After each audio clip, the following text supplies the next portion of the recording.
If there's one thing you know about sloths, it's that they're, well, slow. But that doesn't mean they're boring.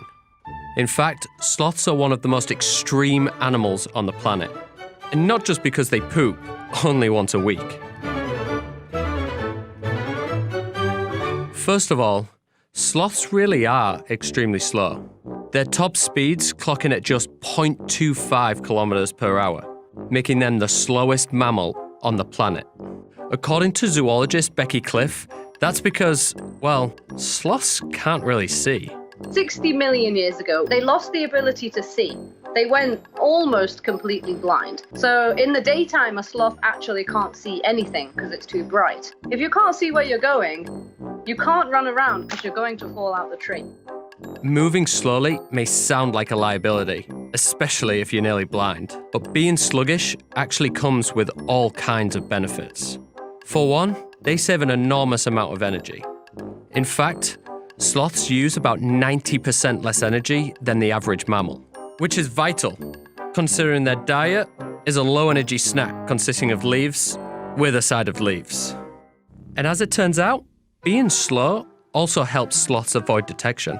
You see, sloths are so slow that predators like jaguars and eagles, which use movement to hunt, can't even find them. But some sloths take predator avoidance to the next level. Thanks to rare extra vertebrae in its neck, the three-fingered sloth can turn its head 270 degrees, which allows it to smell incoming predators from almost any direction.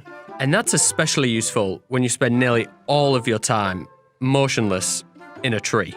In fact, sloths sleep, mate, and even give birth, all while hanging upside down on a branch. And as you might expect, that requires some pretty extreme adaptations. They've got special tendons in their hands which lock into place. And along with their long, hook-like fingernails, allow them to hang easily.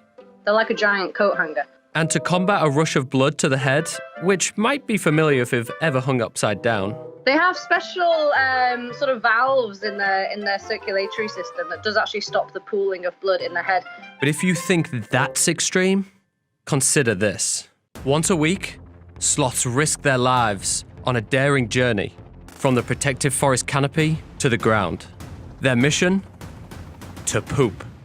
And it really is risky. We suspect about 60% of predator-based sloth deaths happen while they're pooping. They literally risk their life to come down to the ground.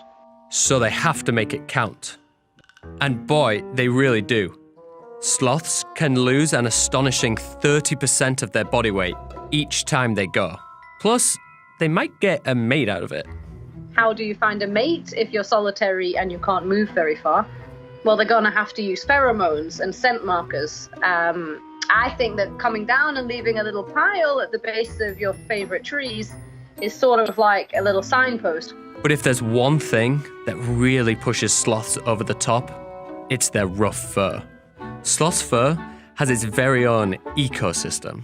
Because they live in the rainforest, it's often, wet, which creates the perfect environment for algae to grow and provides sloths with green camouflage. But it isn't just algae that calls a sloth's fur home. You can also find beetles, cockroaches, and a species of moth that's found nowhere else in the world, except for on a sloth. And the sloths don't seem to mind one bit. But that's not all. Their fur might actually save lives. Fungi in their fur have been shown to fight breast cancer cells, and they may also have properties for fighting malaria. So, despite their slow pace, sloths are far from boring. And in some environments, they aren't even slow. I mean, look at that daredevil go.